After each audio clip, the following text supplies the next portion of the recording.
the morning assembly. That's why I'm getting this privilege of this 5 minutes to say something about Dashera. Dashera,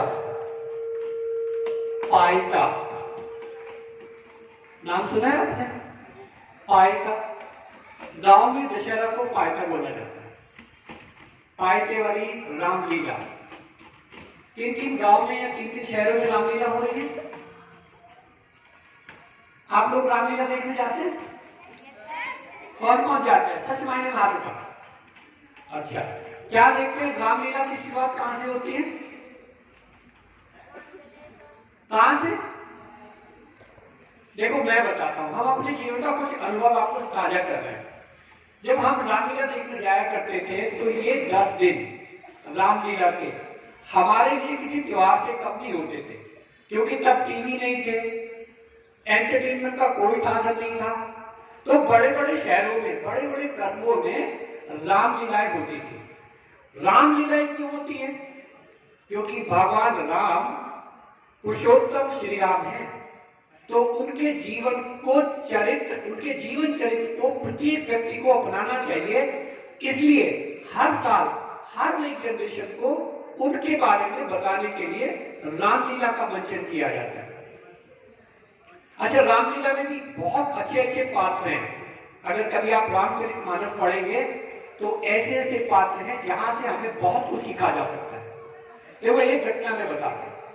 अगर जीवन में पारिवारिक संबंध सीखने हैं तो रामलीला से सीखिए, जहां एक पुत्र अपने पिता के वचन रखने के लिए 14 साल का वनवास स्वीकार कर लेता है और अपने पिताजी के सामने उफ नहीं बोलता।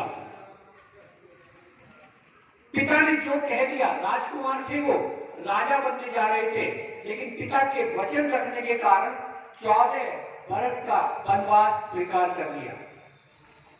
अगर आपको भाई का चरित्र सीखना है तो लक्ष्मण भैया से सीखिए, जिन्होंने अपने भैया के सेवा करने के लिए, उनके सुख दुख में साथ देने के लिए अपने आप को आज्ञा मांगी, भैया मुझे भी अपने साथ चलने का आज्ञा दीजिए, मैं आपके बिना यहाँ राज दरबार में अयोध्या में क्या करूंगा? अगर आप वन में हैं तो मैं भी आपके साथ ही वन में रहूंगा। भगवान राम ने बोला कि भैया मैं तुम्हें अपने साथ ले जाऊं, मेरी भी इच्छा है, लेकिन माता से जाके पूछ लो, क्योंकि भगवान राम और लक्ष्मण अलग अलग माताओं के पुत्र थे। भगवान राम कौशल्या मैया के पुत्र थे और लक्ष्मण सुमित्रा मैया के पुत्र थे। तो सोचो, दो पत्नी आपस में अपने बेटे के सिंहासन के लिए लड़ रही है। तो सुमित्रा ने पूछा, कहा सौमित्र, लक्ष्मण को सौमित्र भी कहा जाता है, तेरा सौभाग्य होगा कि अगर तू वन में जाकर के अपने भैया की सेवा करे, मेरी तरफ से कोई अवरोध नहीं है।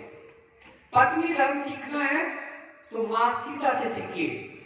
वनवास सिर्फ और सिर्फ राम जी के लिए हुआ था, लक्ष्मण और सीता माता के लिए नहीं हुआ था। अब सीता मैया की बारी आई तो सीता मैया ने तो कह दिया, मेरा विवाह आपके साथ हुआ है, मेरा जीवन भी आपके साथ ही गुजरेगा। अगर आप अयोध्या में राजा बन के रहे, मैं रानी बन के रहूंगी। अगर आप वन में वनवासी बन के रहेंगे तो मैं भी आपके साथ वनवासी बन के रहूंगी। ऐसा चरित्र है राम लीला में जो सिखाया जाता था, और परिवार को बांधने के लिए ये सारे गुण आज बहुत जरूरी हैं। परिवार का विघटन इसलिए हो रहा है क्योंकि हमने अपने आदर्शों को अपने चरित्र में ढालना बंद कर दिया। एक कैरेक्टर और आता है भैया भरत का। जानते हो, जब भरत जी को यह पता चला कि मेरी मां ने मेरे लिए राजगद्दी मांग ली और भगवान राम के लिए 14 वर्ष का वनवास, तो बहुत दुखी हुए और अपनी सगी मां कैकेयी को बहुत बुरा भला कहा, बहुत बुरा भला कहा।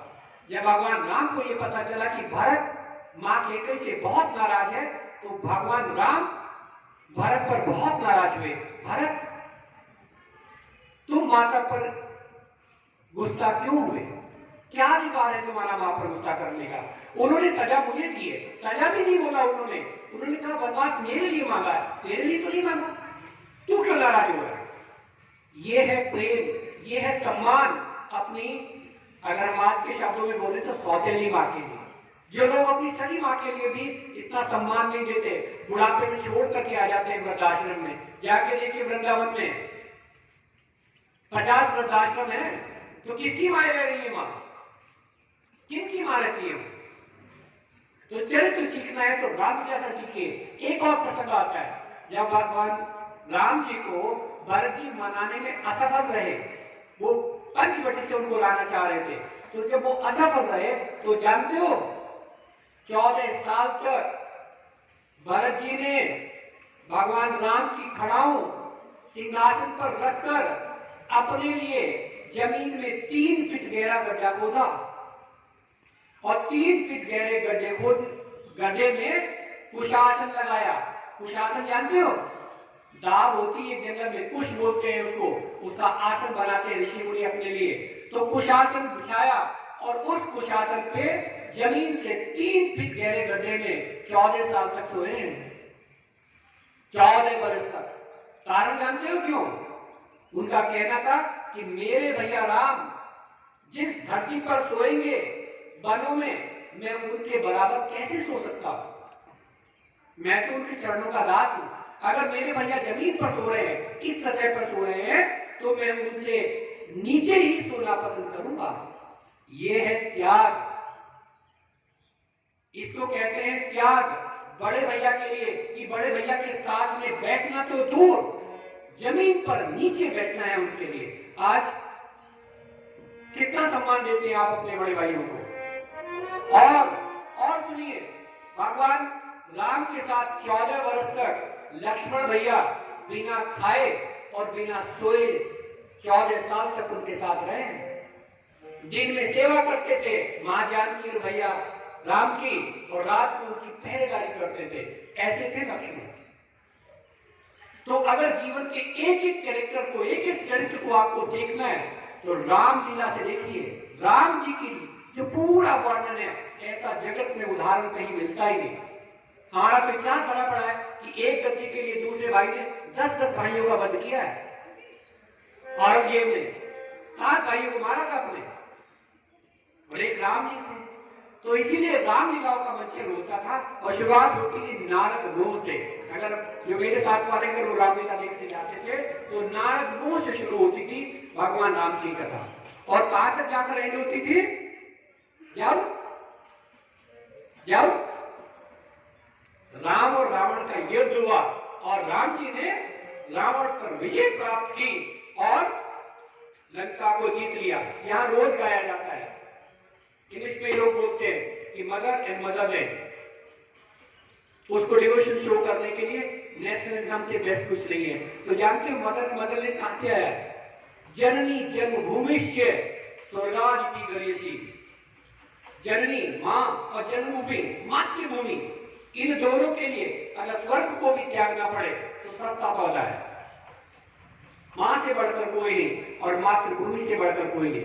प्रकृति का सबसे अनमोल वरदान है मां। मैंने लाइनें लिखी थी, प्रकृति का सबसे अनमोल वरदान है मां, मैं तो मां का हस्ताक्षर भर हूं, मेरी संपूर्ण पहचान है मां। प्रकृति का सबसे अनमोल वरदान है मां। तो मां और मातृभूमि ये दोनों ऐसी है कि इनके लिए स्वर्ग का त्याग भी छोटी बात है। आप अपने पुरखों से, अपने पूर्वजों से सीखिए। ये पढ़ाई जो आप स्कूल में कर रहे हैं, ये आपकी कहीं जीवन को शैली बनाने में, जीवन को जीने में काम आएगी, लेकिन हमारे पुरखों का जो चरित्र रहा है वो आपके व्यवहार को ऐसा बना देगा कि आप सब जगह पूजनीय हो जाएंगे। आज ही का थॉट था, आप ऐसे ही बोलिए कि सब आपको सुनना पसंद करें, और आप ऐसे सुनिए जैसे आप दूसरों को सुनाना चाहते हैं। कितनी इंपॉर्टेंट बात है। तो ये जो थॉट ऑफ द डे होते हैं, इनसे भी सीखा कीजिए। ये वैसे ही हम लोग डेली यूज करते हैं। मेरे सिग्नेचर होके आते हैं, मैं एक एक थॉट को पर्टिकुलर पढ़ता हूं रोज, तब अगर वो योग्य है तो आगे बढ़ता, वरना हम उसको बदलते हैं। तो ऐसे है रामलीला। रामलीला, पायता, दशहरा। आज हम दशहरा ऑब्जर्वेंस कर रहे हैं। I think program is ready है, चेक कर लो आप। तो रामलीला और दशहरे का ऑब्जर्वेंस है, जहां हम 9 दुर्गों के बाद आज सप्तमी की पूजा में हैं, और छोटा सा प्रोग्राम आपके लिए।